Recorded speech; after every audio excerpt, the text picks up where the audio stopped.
इस कार्यक्रम के पुण्यार्जक हैं श्री सकल दिगंबर जैन समाज, नंदीश्वर कॉलोनी, टीकमगढ़, मध्य प्रदेश। प्रबंध कारिणी समिति अध्यक्ष श्री गजेंद्र चौधरी, लुइस। उपाध्यक्ष श्री डी.के. जैन, दयोदय। उपाध्यक्ष श्री गुलाबचंद जैन, दाऊ, मवई। मंत्री श्री विमल कुमार जैन, मालपीथा। कोषाध्यक्ष श्री अशोक कुमार जैन, आहार। सह कोषाध्यक्ष श्री कैलाश चंद्र जैन, बड़माड़ई। उपमंत्री श्री स्वरूप जैन, बाजना। उपमंत्री श्री प्रकाश चंद्र जैन, पिक्कन। ऑडिटर श्री सुरेश चंद्र जैन, दयोदय। ऑडिटर श्री सुरेश चंद्र जैन, पठा। पंच कल्याणक समिति, नंदीश्वर कॉलोनी, टीकमगढ़, मध्य प्रदेश। कार्यकारी अध्यक्ष श्री जिनेंद्र जैन, ककड़ारी। महोत्सव निर्देशक श्री विमल जैन, इलेक्ट्रिकल्स। मुख्य संयोजक श्री शिशुपाल नायक, बाबा नायक। कार्यकारी मुख्य संयोजक श्री राजीव जैन, वर्धमान।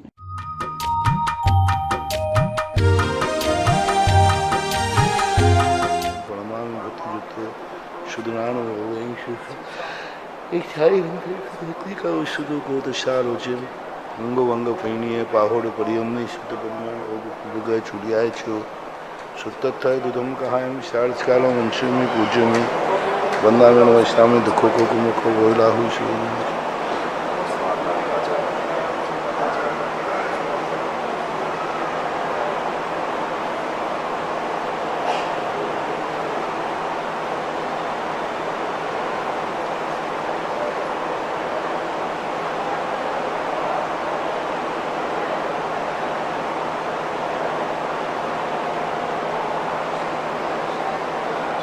श्रुति जलधिपारिकेभ्यः शुपरमते भावना पटुमतेभ्यः सुचरितपोनिदेभ्यो नमो गुरुभ्यो गुणगुरुभ्यः छत्तीस गुण समग्रे पंचविहाचार्यकरण संदर्श शिष्याण उग्र कुशले धम्मायर्ये सदा वंदे गुरुभक्ति संयमेन यतरन्ति संसार सायरं घोरं छिन्नन्ति अट्टकं जन्मं मरणं न पावयन्ति हे नित्यं व्रतमन्त्र होम निरताः ध्यानाग्निहोत्राकुलः षट्कर्मा विहितास्तपोधनधनः साधुक्रिया साधवः शीलप्रावरणा गुणप्रहरणा चन्द्राकृते ज्योतिकः मोक्षद्वारकपाटपाटनभटः प्रीणन्तु मा साधवः गुरुवाः पान्तनो नित्यं ज्ञानदर्शननायकः चारित्राणगम्भीरा मोक्षमार्गोपदेशकः इच्छाएं बनते आर्य भक्ति का उषिको को विशालोचिम समनान समदर्शन समचरिताणो पंचविहाचारणो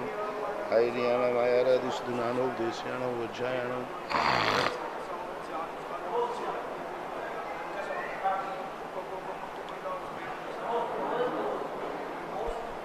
नमोस्तु गुरुवर, नमोस्तु नमोस्तु।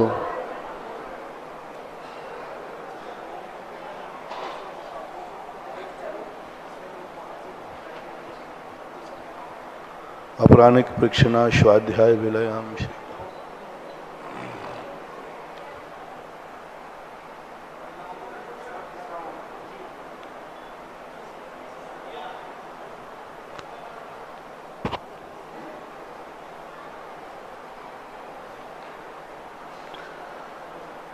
नमो अरिहन्ताणो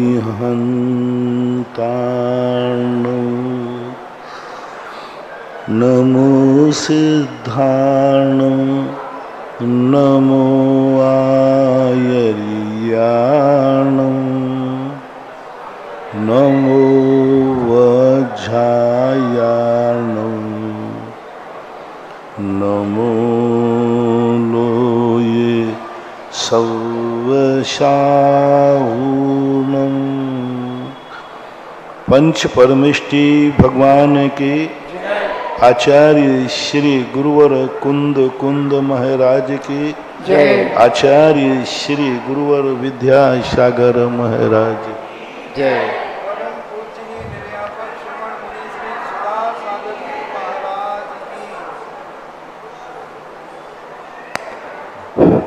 सभी श्रोतागण एवं जिज्ञासु पूज्य श्री को नमोस्तु करें। डॉक्टर मगन जैन आष्टा से पूछते हैं, नमोस्तु महाराज जी, 5वें अध्याय में अजीव काया धर्मा धर्माकाश पुद्गला जो सूत्र दिया है उसमें काया शब्द का क्या अर्थ लेना चाहिए? काय का अर्थ होता है जो द्रव्य आकाश के अनेक क्षेत्रों को घेरता है उसे काय बोलते हैं। यानी अनेक प्रदेशों के समूह का नाम काय है। 6 द्रव्यों में 85 काय होते हैं। 5 अनेक समूह वाले होने से, अनेक प्रदेश वाले होने से उनको काय संज्ञा प्राप्त होती है। दिनेश कुमार राठौर थड़ौद से पूछते हैं, नमोस्तु महाराज जी, नारद शब्द सभी को बुरा क्यों लगता है? नारद जी ने ऐसा कौन सा कार्य किया जो उनका नाम बदनाम हो गया? नारद नारद का सबसे बड़ा काम था भिड़ाना। यहाँ का बढ़ा के वहाँ कर दिया। मान कसाय की तीव्रता थी। थोड़ी मान कसाय की तीव्रता होने से वो कुछ भी नहीं देखते थे कि सत्य क्या है असत्य क्या है। जिसने उनका अपमान किया उसको बहुत दुखी कर देना, यहाँ की बात को वहाँ भिड़ाने वाला काम करते थे। इसलिए लोग कहते अरे भैया वो तो नारद है, क्योंकि यहाँ की 2 ही पालड़ी दे दिया तेल, तुम नाचो हम देखें खेल, ऐसी वाली बात है। अर्पिता जैन थांदला से पूछती हैं, नमोस्तु महाराज जी, कोई स्वर्गीय देवता क्या किसी मनुष्य की स्मृति का हरण कर सकता है? कर सकता क्यों नहीं कर सकता? विकसित कर सकता है, शरीर के लिए करने में कोई बाधा नहीं। विशाल जैन भीलवाड़ा से पूछते हैं, नमोस्तु महाराज जी, मैं तत्वावसूत समझना चाहता हूँ, इसलिए आपसे एक इसका महत्व समझना चाहता हूँ कि तत्वावसूत का महत्व क्या है और इसका विस्तार में कौन कौन से ग्रंथों से जान सकता हूँ? विस्तार से तत्वावसूत का विस्तार और कौन कौन से ग्रंथों से जान सकता हूँ? वो नाम ही उसका है, तत्वों का अर्थ।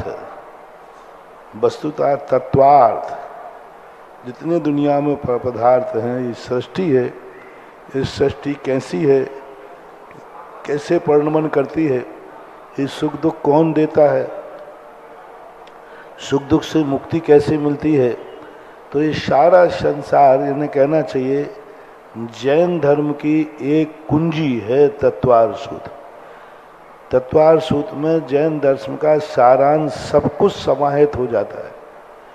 इसके विस्तार से वर्णन करने वाले पूज्यवर पूज्यपाद स्वामी ने सर्वार्थ सिद्धि लिखी, पूज्यवर अकलंक स्वामी महाराज ने राजवार्तिक लिखी, पूज्यवर विद्यानंदी महाराज ने श्लोक वार्तिक लिखी। एक और पंडित हुए हैं सुध सागर सूरी, उन्होंने तत्वार्थ वृत्ति लिखी। ऐसे और कुछ टीकाएं जो लिखी गई वो अनुपलब्ध हैं, ये 3-4 टीकाएं उपलब्ध हैं। अमित जैन खांदू कॉलोनी बांसवाड़ा से पूछते हैं, नमोस्तु गुरुदेव, आपके आशीर्वाद से एवं सानिध्य में 7 वर्ष पूर्व खांदू कॉलोनी में संध्याकालीन भक्तांबर जी की आरती शुरू हुई थी, जो 3 थालों से प्रतिदिन चालू हुई थी। आज 11 थाल हो गए। इस वर्ष 12 थाल बढ़ाने की योजना है। महाराज जी, आपके मुखारबिंद से हमने भक्तांबर जी का तो खूब व्याख्यान सुना, शांति धारा की बहुत महिमा सुनी, मगर भक्तांबर जी की जो शाम को आरती और पाठ होता उसकी महिमा आपने नहीं बताई। उसकी महिमा बताने की कृपा कर। जब भक्तांबर की महिमा बता दी तो उस संबंधी जो भी कार्यक्रम है वो तो महिमावान होते ही। पूज्य की महिमा बताई जाती है तो पूजा की महिमा हो ही जाती है।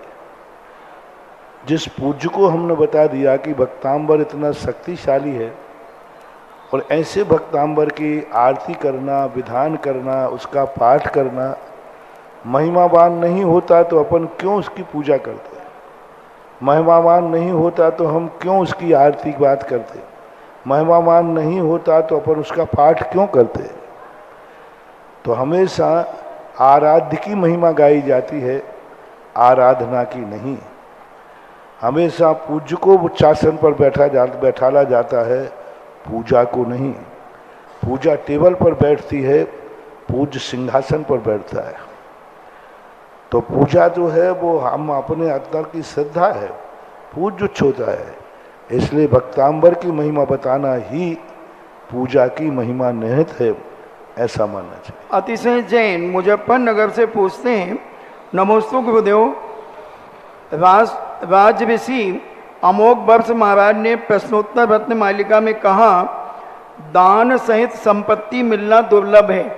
दान सहित संपत्ति मिलना दुर्लभ है। दान सहित यानी दान देने के लिए संपत्ति मिलना दुर्लभ है, पर दान तो संपत्ति वाले ही करते हैं। इस बात का क्या उनका आशय है? दान देना संपत्ति तो सबके पास है, लेकिन जो दान में देता है वही संपत्ति श्रेष्ठ है, ये उनका कहने का अभिप्राय है। पापियों के पास भी दान पैसा होता है, लेकिन वो संपत्ति किसे कहते हैं? जो समीचीन रूप से हमारे लिए उत्थान करे, हमारा विकास करे। संपत्ति का अर्थ होता है जो हमें ताकत दे, शक्ति दे।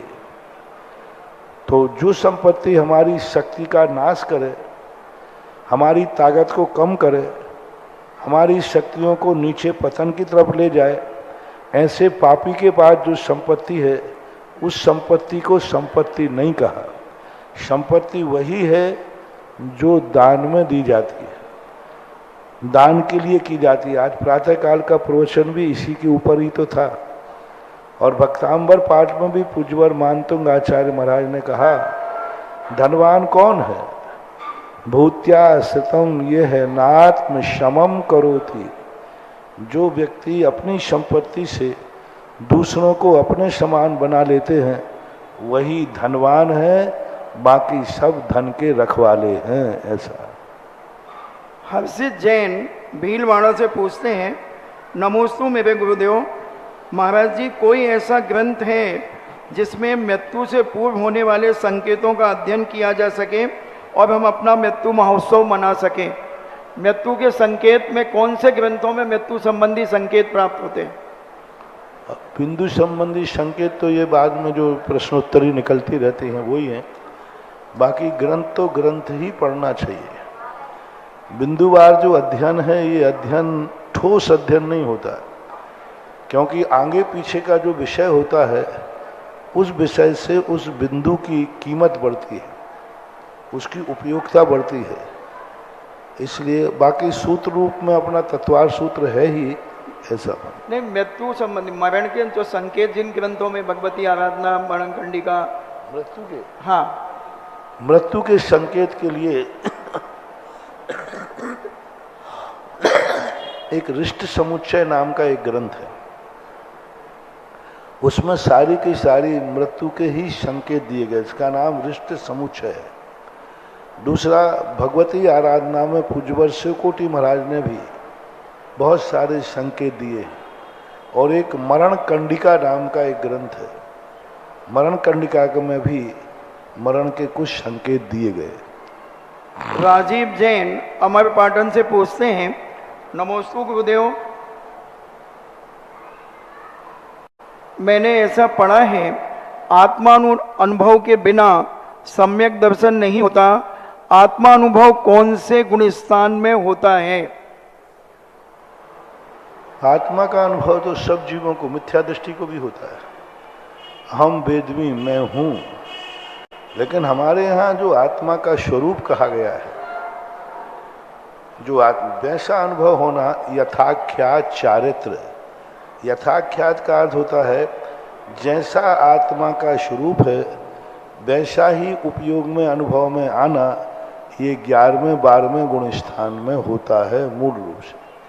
उसका आभास जो है, उसकी झलक जो है, सप्तम गुण स्थान से शुरू होती है। पूज्यवर जयसेन स्वामी ने श्री समयसार की टीका के अंदर सप्तम गुण स्थान से जघन्य शुद्ध उपयोग की चर्चा की है, लेकिन सत्य गुण स्थान से नीचे किसी भी गुण स्थान में किंचित मात्र भी आत्मा का अनुभव नहीं हो सकता। एक धागा भी जब तक है तब तक आत्मा का अनुभव नहीं हो सकता। कितना भी प्रयास करे चतुर्थ गुण स्थान, पंचम गुण स्थान वर्ती को आत्मा का अनुभव नहीं होता, ऐसा शास्त्रों का वर्णन है। सप्तम गुण स्थान से शुरुआत होती है। इंजीनियर सी के जैन इंदौर से पूछते हैं, नमोस्तु पूज्य मुनिवर, मंदिर जी में पूजा के समय थाली में रखी अष्टद्रव्य में से अर्घ्य के रूप में सिर्फ 3 द्रव्य को लेकर हम प्रभु जी को इस भावना से अर्पित करते हैं कि वर्तमान में विराजमान सभी मुनियों को रत्नत्व की प्राप्ति हो जावे, साथ ही साथ हमें भी आगे उस लक्ष्य को प्राप्त कर सकें। इस भावना से हम द्रव्य चढ़ाते हैं, तो क्या ऐसी हमारी भावना ठीक है? ठीक है, कोई बात नहीं। श्रीमती माधवी जैन बनगांव से पूछती हैं, नमोस्तु महाराज जी, हम 13 मार्च को अपनी सालगिरह पर बोहरीबंद भगवान के दर्शन करने जा रहे थे, परंतु रास्ते में हमारी कार का बहुत बुरी तरह से एक्सीडेंट हो गया तथा मृत्यु के दर्शन बहुत पास से कर लिए और आपकी कृपा से हम बच गए। सब सुरक्षित है, लेकिन हमारा देव दर्शन तथा नियम आदि सब छूट गए। इतने में हम इतने असमर्थ हो गए कि हम वहाँ नहीं जा सके। तो हमारे कौन से पाप का उदय था? पाप कर्म का उदय तो था, लेकिन तुम्हारे दर्शन के भाव थे तो दर्शन का फल तो मिल गया। आज तो तुम छोड़ो, तुम तो मंदिर के तीर्थ के ही दर्शन करने जा रहे थे। हमारे यहाँ तो साक्षात तीर्थंकर का दर्शन करने जा रहा था मेंढक, और उसका रास्ते में एक्सीडेंट हो गया। वो तो मर भी गया, तुम तो जिंदा भी हो। मरण करने के बावजूद भी उसकी सदगति ही हुई और वो स्वर्ग गया। शोभित जैन रामगढ़ मंडी से पूछते हैं, नमोस्तु महाराज जी, अभिषेक पाठ का हिंदी अनुवाद पढ़ा तो उसमें सिंहासन और पीठिका ये अलग अलग आए हैं, तो सिंहासन ही है या कुछ और पीठिका का आश्रय क्या है? अभिषेक पाठ में, हिंदी का अभिषेक पाठ पढ़ा तो वहाँ पर सिंहासन और पीठिका ये 2 शब्द आए हैं, तो पीठिका का आशय क्या है? पीठिका का अर्थ होता है जो पीछे बना हुआ सिंहासन का होता है ना, पीठिका कहलाती है। पीठ अलग होती है, पाद पीठ। पीठ 2 प्रकार की, एक तो जो पीछे जो बनता है वो पाद पीठ, एक पाद पीठ कहलाती है। पाद पीठ का अर्थ होता है पैरों का ऊपरी भाग, अथवा राजा महाराजा लोग जो एक पैर नीचे लटका के रखते थे तो वहाँ एक नीचे चौकी लगी रहती थी, उसको पाद पीठ उसको भी बोलते हैं। दूसरी जिज्ञासा है कि भगवान का जन्माभिषेक तो पांडुक शिला में होता है, मगर हम जो चतुर्थ अभिषेक प्रथमाभिषेक माना जाता है तो उसे हम पांडुक शिला में प्रतिदिन करते हैं, तो पांडुक शिला में करना आवश्यक है क्या? पांडुक शिला एक औपचारिक कथन है, गंधकुटी कहो ना उसे। पांडुक शिला प्रचलन में आ गया, ये पांडुक शिला है, पांडुक शिला है। वो पांडुक शिला कैसे मानी जाए? क्योंकि यदि मेरु पर्वत मानते हो तो मेरु पर्वत में तो 3 वन पहले होना चाहिए, फिर चौथा वन, भद्रशाल वन, सौमनस वन, नंदक वन, पांडुक वन, यानी 4 कटनियाँ होना चाहिए। आप तो 3 बनाते हैं, इसलिए पांडुक शिला तो उपचार से कहने में आ गया। इसका नाम है गंधकुटी। गंधकुटी का अर्थ होता है भगवान जिस पर बैठते हैं, इसलिए गंधकुटी कहो। और गंधकुटी के ऊपर सिंहासन रखने का भी प्रावधान है। पूज्यवर मांगनंदी महाराज ने सिंहासन के आश्रय भगवान को बैठा था, लेकिन पांडुक शिला के ऊपर सिंहासन और रख दें आप, और आप लोग जो धमाल चौकड़ी मचाते हो तो प्रतिदिन भगवान नीचे गिरेंगे। क्योंकि आप लोग जब अभिषेक करते हो तो विवेक तो है ही नहीं, प्रतिदिन भगवान नीचे गिरेंगे। और एक बार भगवान नीचे जमीन में गिर गए तो उनकी पंच कल्याणक प्रतिष्ठा कराना पड़ेगी और सिंहासन। इसलिए सिंहासन पर न रख के पांडुक शिला के ऊपर जो आपका थाल बनता है उसी में रख देते हैं कि भगवान गिरेंगे भी तो जमीन में ना गिर के वहीं की वहीं। इसलिए उसको गंधकुटी मानो, सिंहासन मानो, एक ही बात है, ऐसा मानना चाहिए। ऑनलाइन जिज्ञासाओं के पश्चात जिनवाणी चैनल, शुद्धा कलश चैनल और आदिनाथ चैनल के समक्ष विराजे सभी गुरु भक्तों की ओर से और यह साक्षात यहाँ पर पूज्य गुरु जी के चरणों के में विराजित सभी मुनि भक्तों की ओर से पूज्य गुरुवर के चरणों में बारंबार नमोस्तु नमोस्तु नमोस्तु। पूज्य क्षुल्लक सिंह जी के चरणों में बारंबार इच्छामी इच्छामी इच्छामी। और आज के जिज्ञासा समाधान कार्यक्रम में प्रथम जिज्ञासा रखेंगे श्रीमान अंकुर जी जैन लखनऊ और तैयार रहेंगी श्रीमती नीता जी घनौरा। हेलो। महाराज श्री के चरणों में त्रिवार नमोस्तु। महाराज श्री में पासनाथ दिगंबर जैन गुरुकुल हैदराबाद का छात्र था जिसे बाबूलाल पहाड़े जी चलाया करते थे। महाराज जी, मेरे मन में एक शंका का भाव आता है कि हम जब युवा प्रतियोगिता परीक्षाओं की तैयारी करते हैं महाराज श्री, तो हम मेहनत तो बहुत करते हैं, लेकिन उसके बाद भी महाराज जी कहीं ना कहीं कुछ मार्क्सों से हम रह जाते हैं। तो मन में कई बार ऐसा भाव आ जाता, काश हमको भी आरक्षण मिलता या काश हम उस कास्ट में होते कि इतने नंबर के बाद भी हमारा सिलेक्शन हो जाता।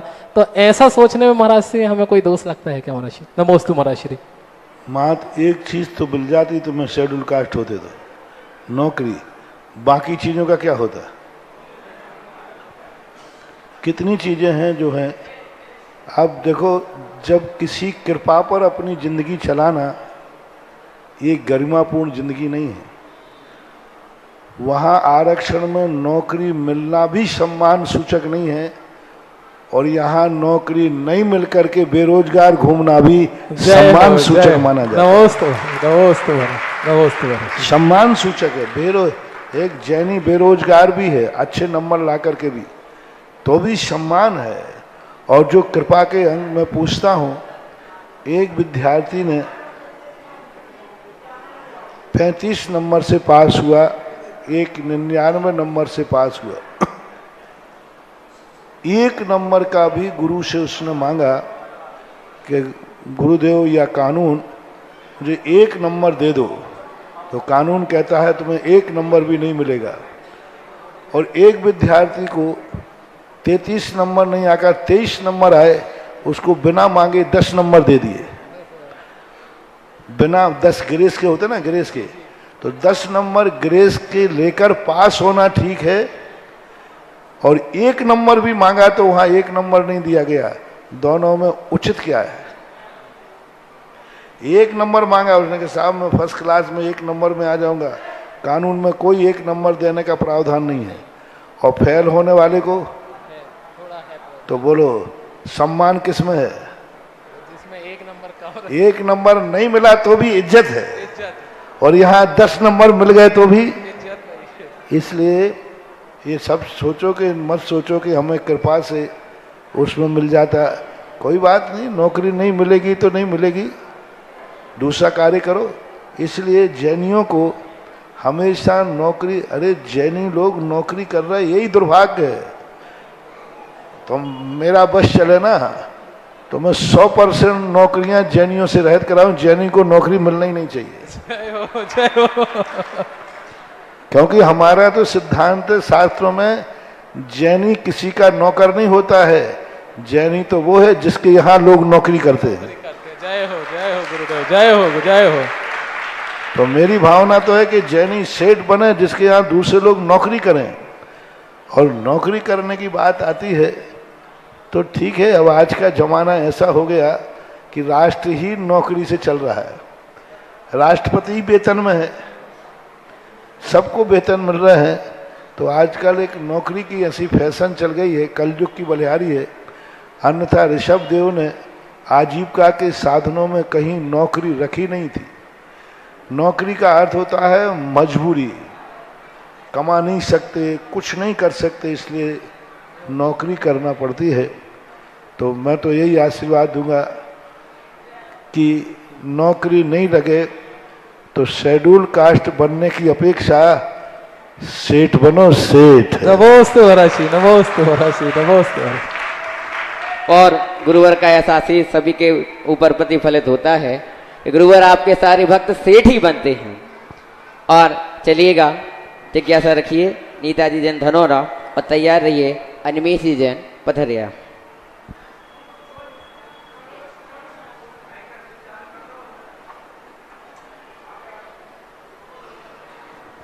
महाराज श्री को कोटि सा नमोस्तु नमोस्तु। छुल्लक महाराज जी को इच्छामि इच्छामि इच्छामि। महाराज जी, जीवन भर हमें ऐसी किस प्रकार की भावनाएं करना चाहिए कि हम मृत्यु को महोत्सव बना सकें, और क्या वृत्ति बने बिना भी अंत समय में सल्लेखना संभव है? नमोस्तु 12 महाराज जी। भावनाओं का निरंतर चिंतन करना चाहिए। 12 भावनाओं के बिना व्यक्ति वैराग्य को प्राप्त नहीं कर सकता। अविरत सम्यक दृष्टि की सल्लेखना नहीं होती है। सल्लेखना लेते समय कम से कम 12 व्रतों का होना अनिवार्य है। और कई आचार्यों ने सल्लेखना को भी एक व्रत ही कहा है। 12 व्रतों में भी, शिक्षा व्रतों में कई आचार्य सल्लेखना को भी लेते हैं। इसलिए पंचम गुण स्थान से ही सल्लेखना है, अविरत की सल्लेखना नहीं होती है। हाँ, वो सल्लेखना का अभ्यास कर सकता है, इसमें कोई बाधा नहीं। चलिए महाराज जी नमस्ते। जिज्ञासा करिए अनिमेष जैन पथरिया और तैयार रहिए श्रीमती अपूर्वा जी जैन पृथ्वी पर। पूरी पथरिया जैन समाज की तरफ से गुरुदेव के चरणों में कोटि सा नमोस्तु नमोस्तु नमोस्तु इच्छामि इच्छामि इच्छामि। हे गुरुदेव, क्या नियम टूट जाने के डर से नियम ही ना लेना उचित है, और हम अपने युवा भाई बहनों को कैसे प्रेरित करें कि वो छोटे से छोटे नियम लेने में झिझके ना? नमोस्तु गुरुदेव। इसके प्रश्न का जवाब हम प्रश्न से ही पूछते हैं कि एक्सीडेंट के डर से गाड़ी में बैठना ठीक है कि नहीं बैठना ठीक है? एक्सीडेंट हो सकता है कि नहीं, तो फिर गाड़ी में नहीं बैठना चाहिए, क्योंकि इट में भी पॉसिबल एक्सीडेंट हो सकता है। कहीं भी व्यक्ति बैठा है तो ऊपर से बिजली गिर सकती है, मर सकता है कि नहीं, तो कहाँ बैठोगे? लेकिन हम उनको प्रेरित कैसे करें? यही करो ना, मैं प्रेरणा ही दे रहा हूँ ना। कितने कार्य हैं जिनमें रिस्क है, फिर भी हम उस कार्य को करते हैं। रात में हम सोते हैं, रात में सोते हुए में सांप आ जाए तो फिर तो जागते रहना चाहिए। आ सकता है कि नहीं? आ सकते, तो फिर सोना नहीं चाहिए। सोते हैं कि नहीं? तो ऐसे हर कार्य में ऐसा कौन सा कार्य है जिसमें रिस्क नहीं है, जिसमें टूटने की संभावना नहीं है? संभावना को ध्यान में नहीं रखना चाहिए, वर्तमान पोजीशन क्या है। यदि गाड़ी सही है, ड्राइवर सही है, तो कर्तव्य है कि हमें चलना चाहिए। फिर भी एक्सीडेंट हो जाए तो हो सकता है। ऐसा ही व्रत लेते समय वर्तमान की पोजीशन देखना चाहिए। मेरी शक्ति है, समर्थ है, कुछ नहीं मेरा पार, मेरे व्रत फल जाएंगे, ऐसा मान के ले लेना चाहिए। कल क्या होगा वो फिर कल के ऊपर छोड़ देना चाहिए। एक्सीडेंटों को यदि ध्यान में रखोगे तो कभी यात्रा कर भी नहीं पाओगे। नमस्ते। चलिए जिज्ञासा करिएगा अपूर्वा जैन पृथ्वी पर और तैयार रहें अभिनव जी जैन लखनादौन। पृथ्वीपुर की समस्त महिला मंडल की तरफ से नमोस्तु भगवान, नमोस्तु भगवान, नमोस्तु। इच्छामि महाराज जी, इच्छामि महाराज जी, इच्छामि। मेरा प्रश्न यह है कि जब हम पूजन करते हैं तो थौना पे स्थापना करते हैं, यदि वो स्थापना किसी कारणवश गिर जाती है या किसी कारणवश उसका ह्रास हो जाता है, तो क्या उससे हमें पाप लगता है या भविष्य की किसी दुखद घटना का सूचक होती है? सावधानी है, कायदा से पुनः स्थापना करके पूजा करना चाहिए। फिर भी समय नहीं है तो कम से कम प्रायश्चित में एक नमोकार मंत्र की माला फेरना चाहिए। दोस्त तो मानेंगे। चलिए जिज्ञासा करिएगा अभिनव जी जैन लखनादौन और तैयार रहें कुमारी दृष्टि जैन संत सुधासागर जी बालिका छात्रावास सांगानेर। लखनादौन जैन समाज की ओर से एवं मेरे परिवार की ओर से नमोस्तु महाराज जी, नमोस्तु महाराज जी, नमोस्तु महाराज जी। मेरा प्रश्न ये है कि जो श्री राम भगवान हैं उनको मर्यादा पुरुषोत्तम क्यों कहा जाता है? क्योंकि उन्होंने कभी मर्यादा का उल्लंघन नहीं किया। हमेशा उन्होंने संकट आए, सब कुछ आए, लेकिन मर्यादा का उल्लंघन नहीं हुआ। राजगद्दी पर बैठ करके सबको बराबर न्याय करना चाहिए, तो उन्होंने मर्यादा का ध्यान दिया, अपने खुद विदेही के लिए वनवास भेज दिया। तो उन्होंने जहाँ भी जीवन में आया वो अपनी मर्यादाओं का उल्लंघन नहीं किए, भली उन्होंने संकट पर संकट आते गए, यदि वो मर्यादा का उल्लंघन कर देते तो संकट टल सकते थे, फिर भी उन्होंने संकट को नहीं टाला।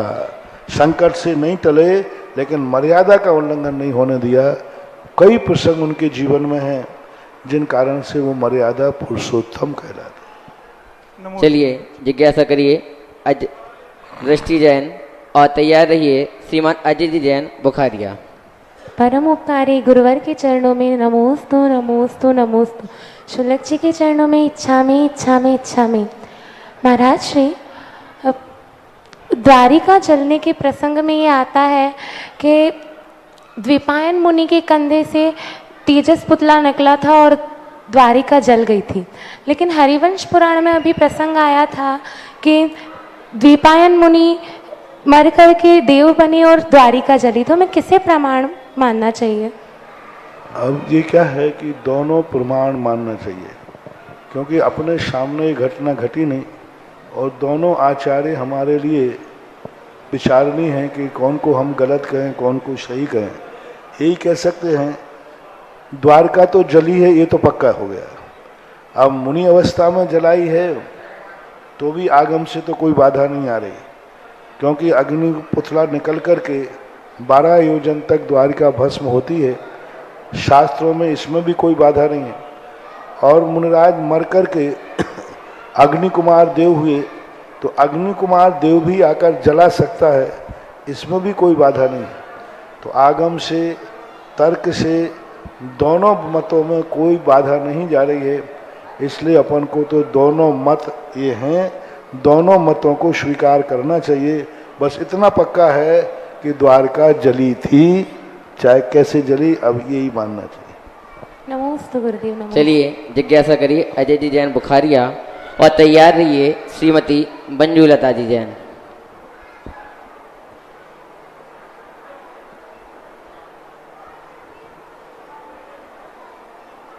परम पूजनीय मुनि पुंगव 108 श्री सुधासागर जी के श्री चरणों में मेरा एवं मेरे परिवार की ओर से कोटिशा नमन कोटिशा नमन कोटिशा नमन। एक शुल्लक श्री गंभीर सागर जी के श्री चरणों में इच्छामी इच्छामी इच्छामी। महाराज जी, पूजन में प्रतिदिन हम मंगलाष्टक का पाठ करते हैं। मंगलाष्टक के चौथे पद में चौथा पद जो आया है, नाभे आदि जनाज पे। हाँ ठीक ठीक, हाँ बोलो, हाँ ठीक बोलो। आप पूछना क्या पूछना चाहते बोले? ये पूछना चाह रहे हैं महाराज जी कि इसमें जो है 12 चक्रवर्ती, 9 नारायण, 9 प्रतिनारायण, ये 12 में से 2 चक्रवर्ती तो ब्रह्मंदा तो शुभम चक्रवर्ती क्योंकि नरक गए हैं। नारायण प्रतिनारायण ये भी नरकगामी हुए हैं। तो क्या इनसे मंगल कामना करना उचित है? ये मंगलाष्टक है।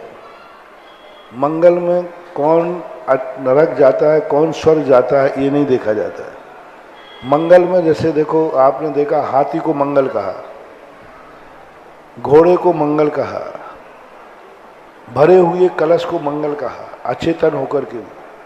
तो ये शगुन शास्त्र में आता है। तो ज्योतिष शास्त्रों के अनुसार राजा का राजगद्दी पर बैठा हुआ व्यक्ति मांगलिक होता है।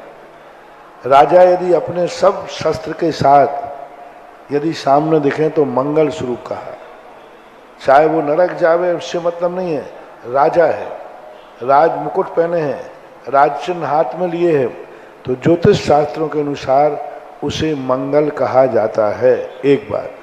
दूसरी बात, चूंकि वो राजा है और राजा होने से उसका मंगल स्वरूप हमें मान, क्योंकि उसकी कृपा, यदि राजा विद्रूप हो गया तो सर्वनाश कर सकता है।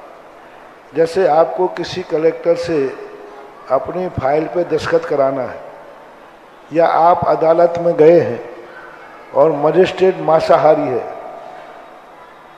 मांसाहारी भी है, मान लो शराब भी पीता है, तो आप उसे माननी बोलेंगे या नहीं? बोलेंगे महाराज जी। कानून में क्या आएगा, लिखा जाएगा तब, लेकिन वो तो एक औपचारिक रूप से बोलेंगे उसको। माननी बोलना ही पड़ेगा आपको। उसका आचरण कैसा है ये ध्यान नहीं रखा जाता है। उसकी पदवी का ध्यान रखा जाता है। अब जो सामने खड़ा है वो मांसाहारी नहीं है, शाकाहारी है, श्रावक है, और जो मजिस्ट्रेट है या कलेक्टर आदि मांसाहारी है, शराब पीता है।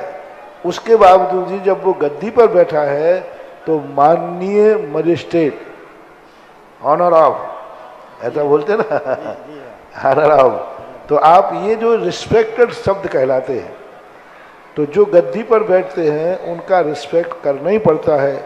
उनका आचरण कैसा है, यह वहाँ मुख्यता को प्राप्त नहीं है। मुख्यता को प्राप्त है उनका पद और गद्दी, इसलिए उनको लोक मंगल की अपेक्षा से इन सबको मंगल में लिया गया है। नमोस्तु महाराज जी, नमोस्तु। और गुरुवर हमारे मध्य में जो पंचकल्याण समिति के अध्यक्ष हैं और साथ ही जिन्होंने स्वधर्मेंद्र बनने का स्वामी जी परिवार ने सौभाग्य प्राप्त किया है, गुरुवर ये वो परिवार है जो हमेशा जब भी धार्मिक अनुष्ठान होता है तो हर जगह पूरे तन मन धन से ये परिवार गुरु चरणों में समर्पित रहता है। और आज यह परिवार जो स्वधर्मेंद्र की इन्होंने सौभाग्य प्राप्त किया है, उसके लिए वो नगद राशि यहाँ पर लाए हैं, हम उन्हें यहाँ सादर आमंत्रित कर रहे हैं। और गुरुदेव, निश्चित रूप से हमने आपके मुखारबंद से कई बार सुना है कि जो दान के पहले ही अपनी राशि भेंट कर देता है वो सबसे उत्तम दान होता है। देखो, दान सबसे पहले, दान की परिभाषा क्या है? इस हाथ दीजिए साथ लीजिए। इस हाथ से दो और इस हाथ से दो, वही दान दान कहलाता है। और प्रतिष्ठा के पूर्व जिस कार्य को तुम करने जा रहे हो, उस करने के पूर्व जो राशि वो दे दी जाती है वह कई गुना फलती है, कई गुना फलती।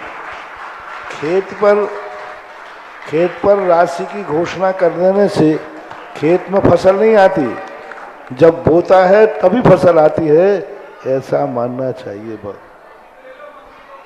साथ ही बंधुओं, आज हमारे स्वधर्मेंद्र परिवार को भी गुरुवर के पड़गाहन और आहार दान करने का सौभाग्य मिला, इनके लिए बहुत बहुत अनुमोदना। और चलिएगा अगले क्रम में,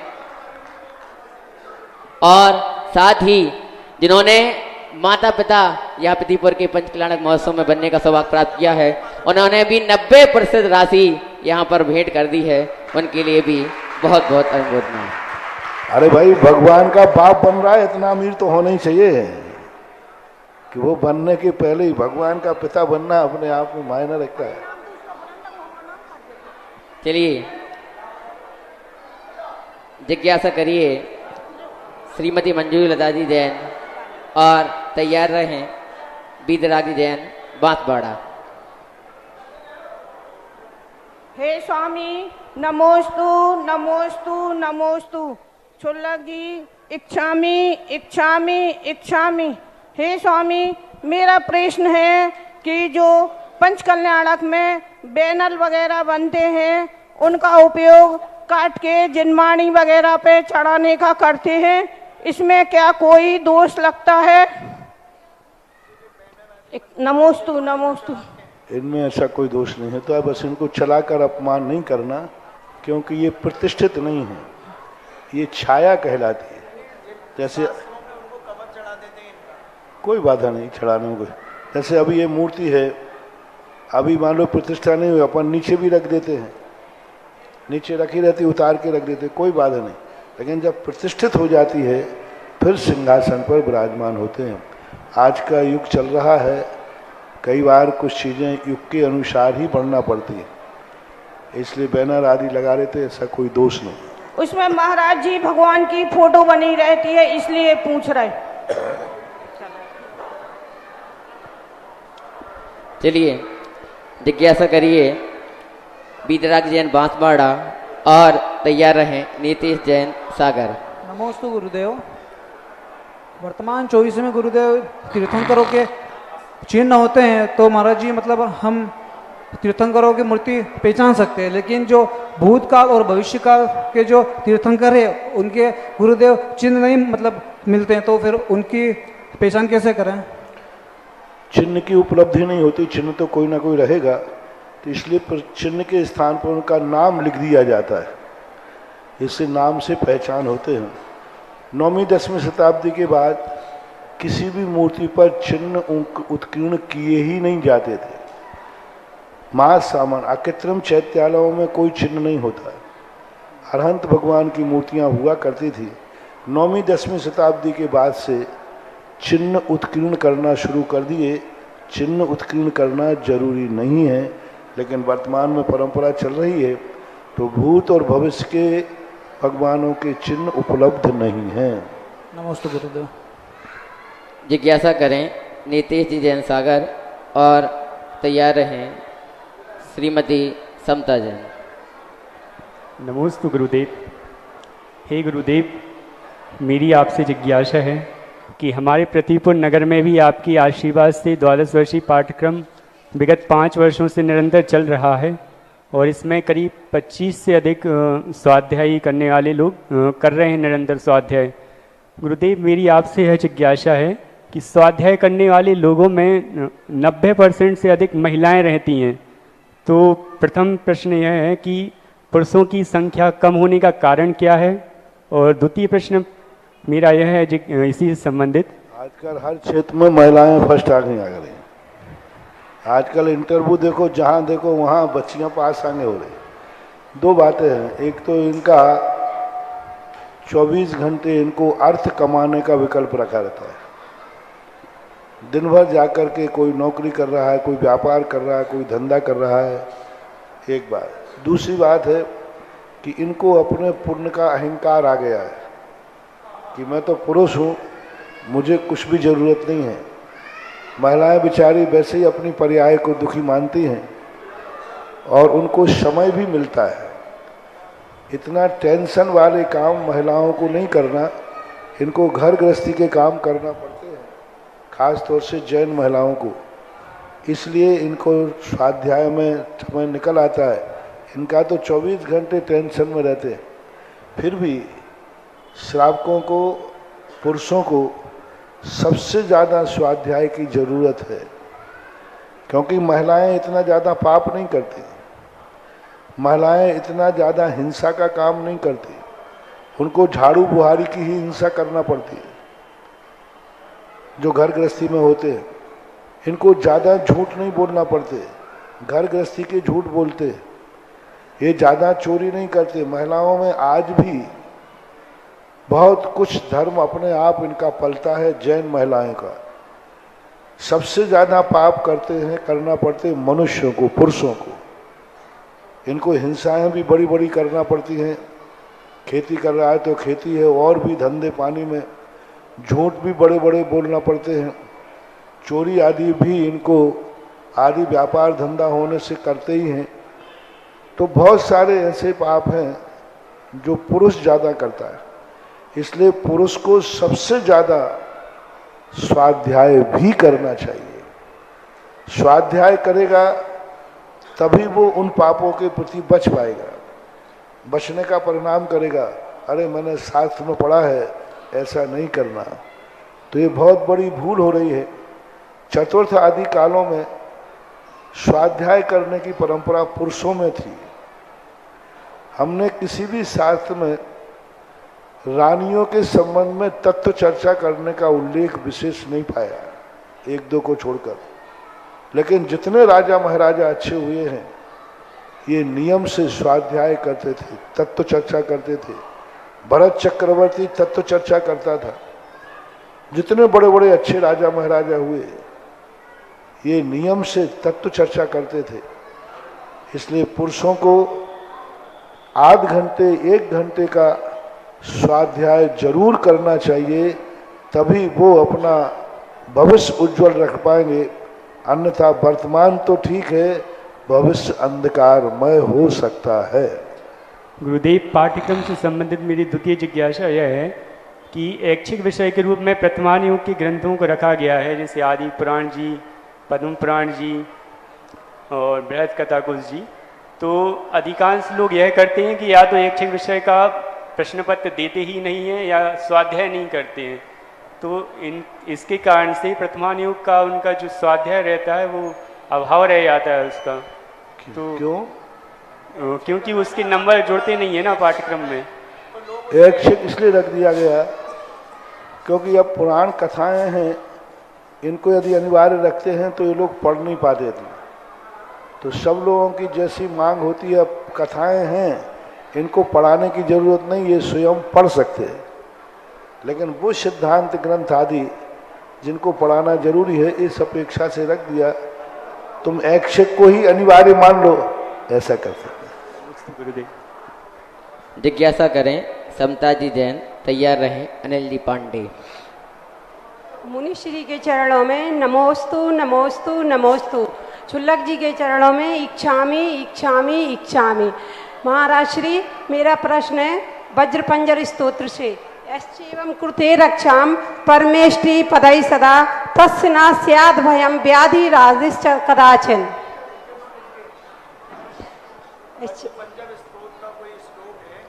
इसलिए लिख के दे। आपकी जो भी जिज्ञासा ये सूत्र वगैरह हो उसको लिख करके गुरु जी के पास दें। चलिए और जिज्ञासा करिए अनिल जी पांडे जी, और तैयार रहें श्रीमती पद्मा जी जैन।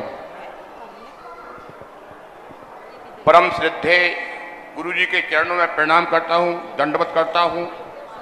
परम सम्मान्य गुरु जी के चरणों में विनती है कि कली काल में मोक्ष प्राप्ति के लिए आदमी इतना व्यस्त है, समय नहीं है, तो मोक्ष प्राप्ति के लिए सरल उपाय बताने की कृपा करें। किसी भी दर्शन के अनुसार कली काल में मोक्ष नहीं है। मोक्ष मार्ग जरूर है। जैसे किसी रास्ते की दूरी होती है तो व्यक्ति मंजिल तक तो नहीं पहुंच पाएगा, लेकिन आधा रास्ता पार कर सकता है। इस कलयुग में मोक्ष मार्ग है, लेकिन वो मोक्ष मार्ग भी 24 घंटे, आपने खुद कह दिया, कितनी उलझनों में उलझा हुआ है। तो गृहस्थ को मोक्ष मार्ग होता ही नहीं। मोक्ष मार्ग बिना सन्यास के मोक्ष मार्ग होता ही नहीं। दोनों हाथ में लड्डू खाने को नहीं मिल सकते। इधर संसार भी करते जाओ, उधर परमार्थ भी होता जाए, ऐसा नहीं। संसार से जब निवृत्ति करेगा तभी मोक्ष संभव है। प्रणाम करता हूँ महाराज जी। एक निवेदन और है कि मैं निवासी सिमरा का हूँ।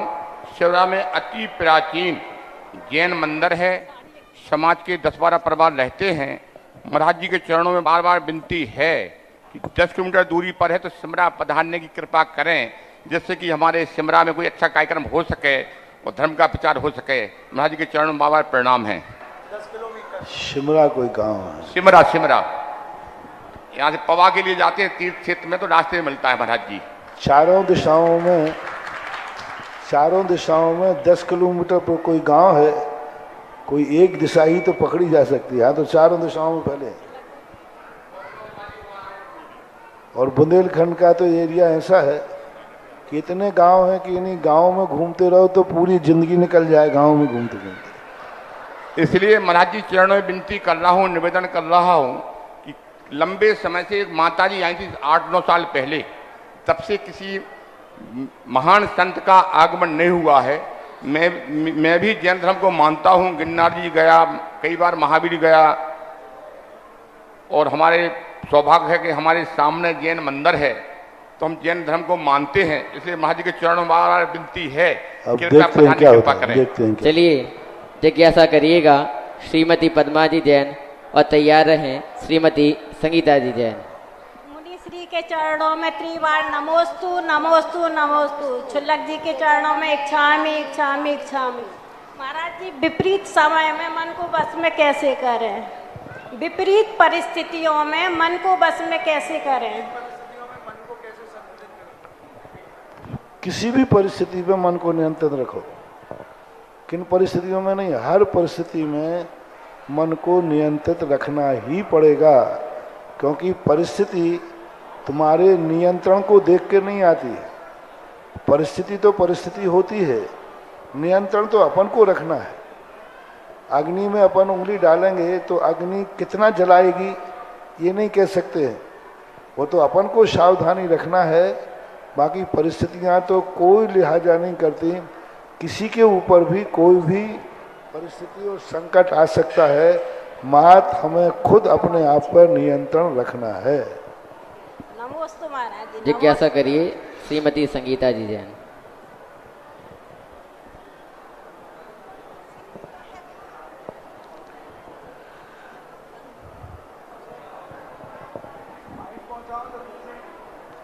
आप पहले से तैयार रहिएगा, जिनके नाम बल जाते हैं।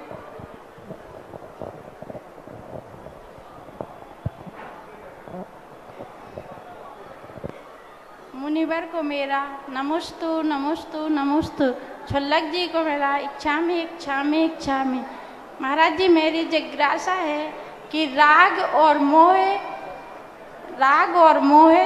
और शोक और दुख, शिल्प और कला में क्या अंतर है महाराज जी? राग और मोह, मोह एक व्यापक शब्द है जिसमें मिथ्यात्व भी आता है। राग एक मोह का एक अंग है। शोक और दुख में अंतर है। शोक यानी एक प्रकार का उसके अभाव का चिंतन करना।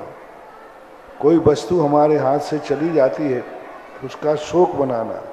दुख आने पीड़ा होना, जैसे कांटा चुभ रहा है तो दुख कहलाता है, और कोई हमारी वस्तु गुम गई तो वो शोक कहलाता है। तीसरा शिल्प और कला जो है, कला अनेक प्रकार की है। नृत्य कला भी होती है। शिल्प का अर्थ होता है किसी चीज का निर्माण करना, जैसे चश्मा बनाना, पेंसिल बनाना, लकड़ी काटना। ये विश्वकर्मा का खाती का जो काम है, कुम्हार का जो काम है, ये शिल्प में आएगा। और कला शिल्प में नहीं आती। कला अनेक प्रकार, चित्र बनाना एक कला है, शिल्प नहीं है। नाचना एक कला है, नृत्य, ये शिल्प नहीं है। तो कला अलग चीज है और शिल्प अलग चीज है। नमोस्तु महाराज जी, नमोस्तु नमोस्तु। श्री मजरेंद्र जिनबिंब पंच कल्याणक प्रतिष्ठा महामहोत्सव में महाराज श्री जिन लोगों ने, जिनके निमित्त से महाराज श्री आपका आगमन इस पृथ्वीपुर में हुआ है, पृथ्वीपुर में उत्सव जैसा माहौल छाया हुआ है 3 दिन से। ऐसे मूर्ति जिन्होंने जिनकी प्रतिष्ठा होना है, ऐसी मूर्तियों को के लिए प्रथम मूर्ति के पुण्यार्जक के रूप में श्री कमलेश कुमार बिमलेश कुमार जी बुखारिया, अध्यक्ष दिगंबर जैन समाज पृथ्वीपुर, हम सादर आमंत्रित करते हैं कि महाराज श्री को श्रीफल भेंट कर आशीर्वाद प्राप्त करें। दूसरी मूर्ति के रूप में श्रीमती रूपा देवी, श्री पुरुषोत्तम कुमार, दिनेश कुमार, कमलेश कुमार, सौधर्म परिवार, आप भी महाराज श्री को श्रीफल भेंट कर आशीर्वाद प्राप्त करें। तीसरी बोली श्री राजकुमार, श्रीमती राज कमलेश बिल्लाबारे, वो भी महाराज श्री को श्रीफल भेंट कर आशीर्वाद प्राप्त करें।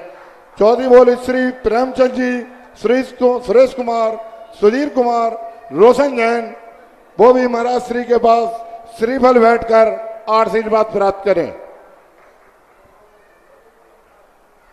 और गुरुवर, यहाँ पर जो संस्कारों की पाठशाला चलती है और बच्चे निरंतर संस्कारों को ग्रहण करते हैं, उन्हीं में से एक हमारी नन्ही प्रतिभा कुमारी राशि जैन ने गुरुवर आपके बहुत सुंदर मनोहर चित्र का निर्माण किया है। हम उस बिटिया को यहाँ आमंत्रित करना चाहते हैं और वो चित्र भी यहाँ सभी को दिखाना चाहते हैं। आ जाए कुमारी राशि बिटिया।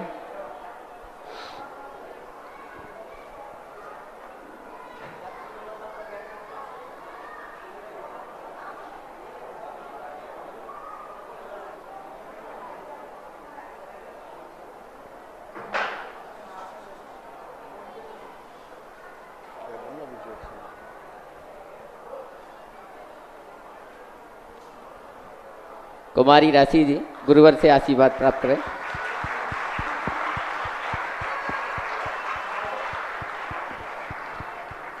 चलिएगा और जिज्ञासा रखिएगा। श्रीमान भागचंद जी जैन और तैयार रहें कुमारी दिया जैन।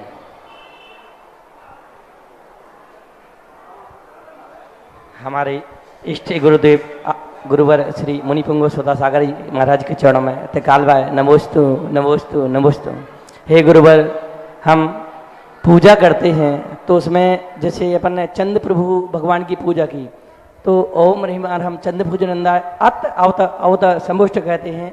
तो उन अपन चंद्र प्रभु भगवान के अगर ये कह दें ओम रहीम महासकारी भगवान चंद्र पूजनंदा अत अवता अवता संबुष्टनम, तो उसमें क्या कोई गलती है महाराज जी? क्या है? हाँ लगा से जी महाराज, नमस्ते महाराज जी, नमस्ते। जिज्ञासा करें कुमारी दिया जैन और तैयार रहें श्रीमती मीनू जी जैन। नमोस्तु गुरुदेव। गुरुदेव, मेरा प्रश्न है कि एक विद्यार्थी की दिनचर्या कैसी होनी चाहिए? विद्यार्थी की दिनचर्या हमेशा एक नैतिक आचरण से युक्त होना चाहिए। काक चेष्टा बको ध्यानम श्वान निद्रा, कौए के समान उसकी काक चेष्टा यानी प्रवृत्ति, बको ध्यानम बगले के समान उसकी एकाग्रता होना चाहिए, निद्रा सबसे कम आना चाहिए और हमेशा उनको अपने जो विषय पढ़ रहे हैं उस अध्ययन की तरफ विशेष लक्ष्य होना चाहिए। तीसरा, पढ़ाई करने का एक उद्देश्य होना चाहिए।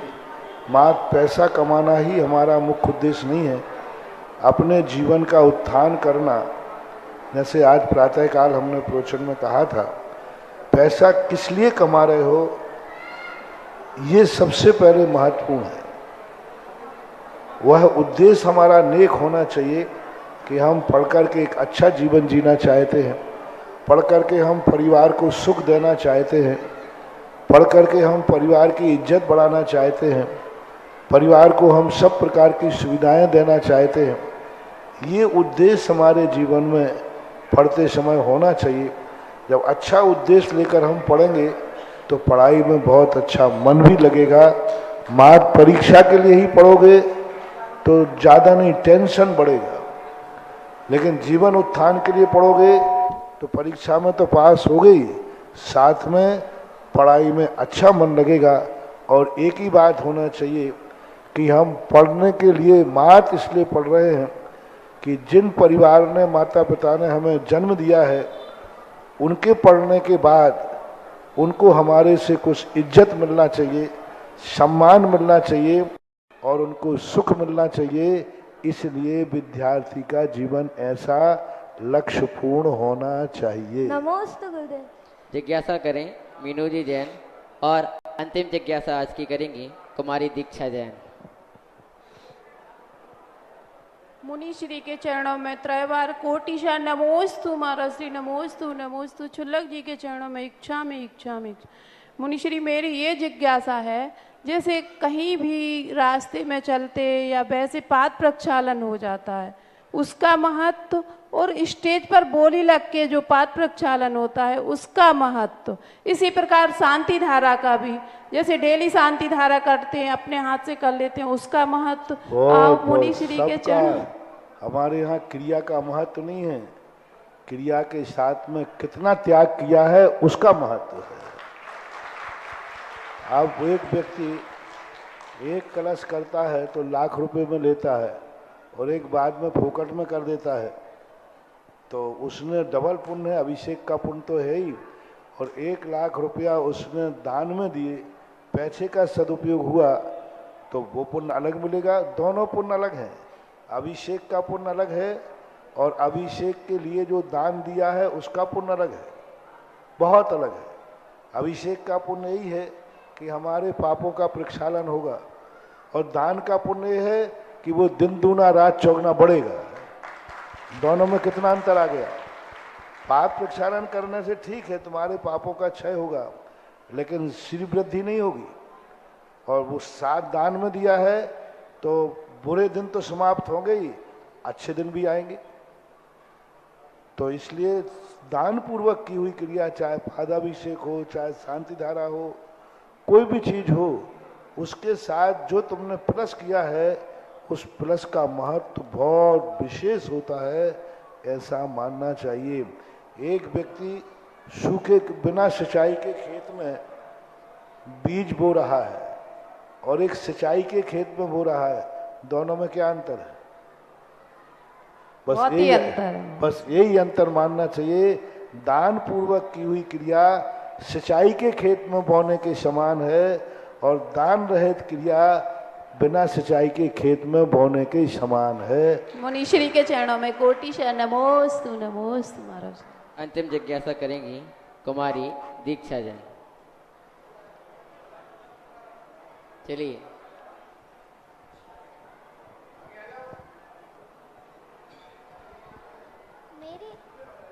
मेरी आराध्य मुनि को बारंबार नमोस्तु नमोस्तु नमोस्तु, छिलक श्री को बारंबार इच्छामी इच्छामी इच्छामी। हे गुरुदेव, ये 12 भावों का स्मरण क्यों किया जाता है? 12 भावना का सृष्टि के स्वरूप में व्यक्ति अपने मोह माया के जाल में फंस करके वस्तु स्वरूप को नहीं समझ पाता है, तो 12 भावना के माध्यम से समझाने का प्रयास किया जाता है। बोलिए परम पूज्य जगत गुरु निरामक श्रवण मुनि पुंगव श्री सुधा सागर जी महाराज की। देखिएगा लगभग सभी प्रतिमाएं बुक हो चुकी हैं, सभी ने पुण्य अर्जन किया है। 2 प्रतिमाएं बाकी हैं। एक 21 इंच की प्रतिमा महावीर भगवान की है।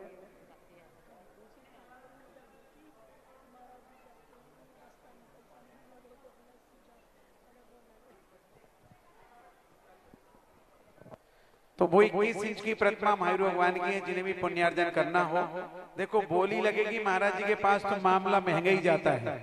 और आप लोगों की एक आदत है, जब मैं राशि घोषित करता हूं तो 2-3 लोग खड़े हो जाते हैं। तो एक महावीर भगवान की 21 इंच की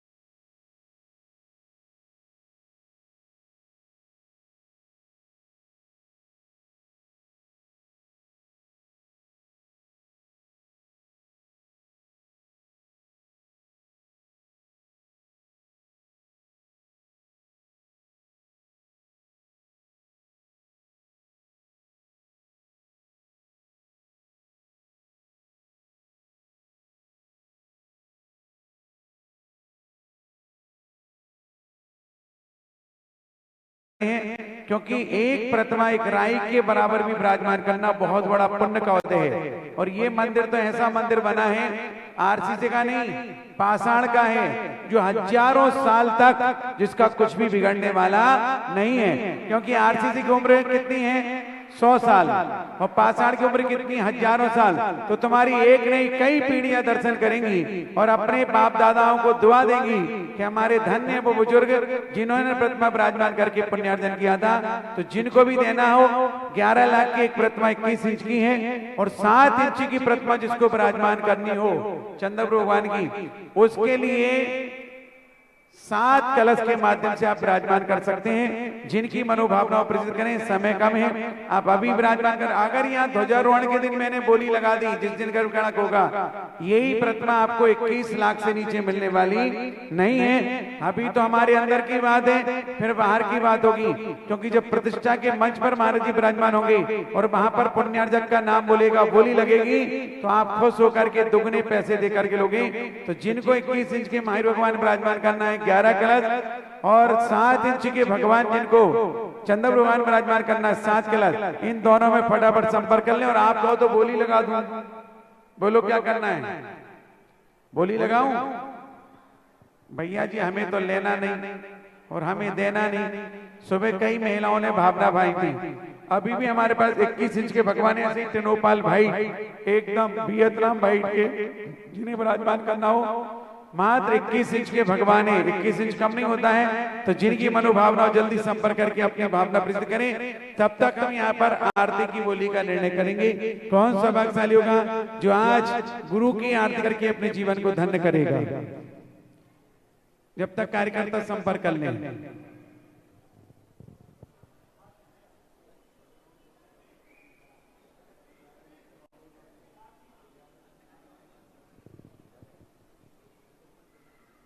चलिएगा, कौन सौभाग्यशाली पात्र होगा जो जगत पूज्य निरापक श्रवण मणि पुंगव सदा सागर जी महाराज संघ की मंगल आरती करने का सौभाग्य प्राप्त करेगा और अपने जीवन को धन्य करेगा। हमारा सौभाग्य है कि हम गुरुवर के प्रत्यक्ष और इतनी निकटता से गुरुवर के दर्शन कर पा रहे हैं, उनके चरणों का स्पर्श कर पा रहे हैं और अपने जीवन को धन्य कर पा रहे हैं। मैं तो जब से प्रातः काल से मेरी नींद उठती है गुरुदेव दिखते हैं और दिन भर निकलते हुए चाहे मैं किसी भी कार्य में व्यस्त रहूं गुरुवर की याद आती है। चलिएगा, प्रारंभ करें। 5100 रुपये, 11,000 रुपये। जय बोली निरापक श्रवण मणि पुंगव सदा सागर जी महाराज की। 11,000 रुपये प्रथम बार, 11,000 रुपये द्वितीय बार और 11,000 प्रथम, द्वितीय और अंतिम तृतीय बार। ये सौभाग्य प्राप्त किया है श्रीमान पद्म कुमारी जैन, सुरेंद्र कुमार जैन, रजनीश कुमार जैन, बुखारिया परिवार ने सौभाग्य प्राप्त किया। चलिए, 21 इंच की प्रतिमा महावीर भगवान की 11 लाख में श्रीमान अनुराग कुमार जैन। आ जाए सब परिवार और एक सेकंड रुकना। Anurag Kumar son of Prakash Chand ji comedy वाले, बहुत बढ़िया। पदाने पूज महाराज जी का मंगल आशीष ग्रहण करें। अब एक प्रतिमा बाकी है मात्र, जो प्रतिदिन पांडुक शिला पर आप विराजमान करने के लिए सुविधाजनक 7 इंच के भगवान है चंद्र भगवान, जिनका पर डे अभिषेक करेंगे, शादी करेंगे। जिन्हें भी देना अपना नाम दे दें, कोई बात नहीं। वो यहाँ उपस्थित नहीं है, उन्होंने पॉइंट पर स्वीकृति देकर के अपनी प्रतिमा का पुनर्जन किया। यहीं से अपन उनकी तरफ से नमोस्तु करके उनके पास तक आशीर्वाद भेजते हैं। नमोस्तु महाराज जी। चलो आरती वाले पहुंच जाए।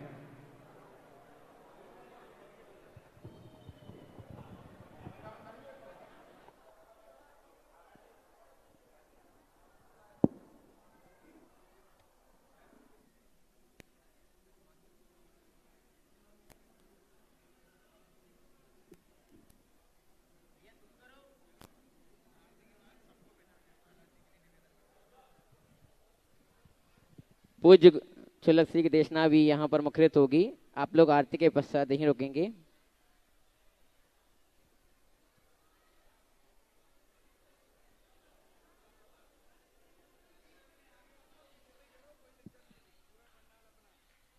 सभी लोग एकदम आगे मत आए, पीछे से करें। पूरा पांडाल अपना है, चिंता मत करें, ताकि आगे झूमने नाचने की जगह रखें।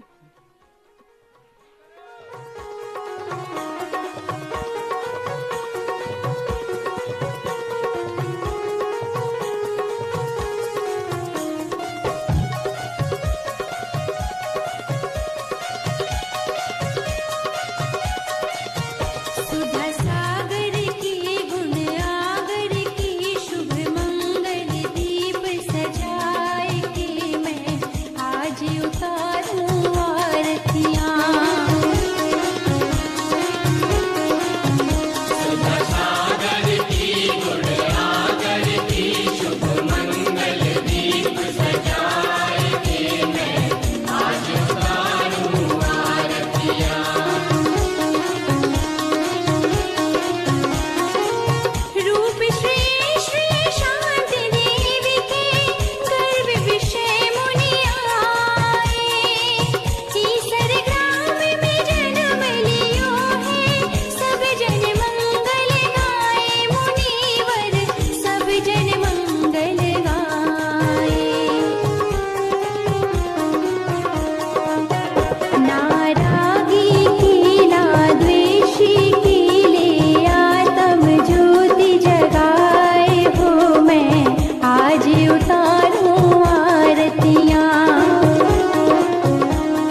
कार्यक्रम के पुण्यार्जक थे श्री सकल दिगंबर जैन समाज, नंदीश्वर कॉलोनी, टीकमगढ़, मध्य प्रदेश। प्रबंध कारिणी समिति अध्यक्ष श्री गजेंद्र चौधरी, लुइस। उपाध्यक्ष श्री डी.के. जैन, दयोदय। उपाध्यक्ष श्री गुलाबचंद जैन, दाऊ, मवई। मंत्री श्री विमल कुमार जैन, मालपीथा। कोषाध्यक्ष श्री अशोक कुमार जैन, आहार। सह कोषाध्यक्ष श्री कैलाश चंद्र जैन, बड़माड़ई। उपमंत्री श्री स्वरूप जैन, बाजना। उपमंत्री श्री प्रकाश चंद्र जैन, पिक्कन। ऑडिटर श्री सुरेश चंद्र जैन, दयोदय। ऑडिटर श्री सुरेश चंद्र जैन, पठा। पंच कल्याणक समिति, नंदीश्वर कॉलोनी, टीकमगढ़, मध्य प्रदेश। कार्यकारी अध्यक्ष श्री जिनेंद्र जैन, ककड़ारी। महोत्सव निर्देशक श्री विमल जैन, इलेक्ट्रिकल्स। मुख्य संयोजक श्री शिशुपाल नायक, बाबा नायक। कार्यकारी मुख्य संयोजक श्री राजीव जैन, वर्धमान।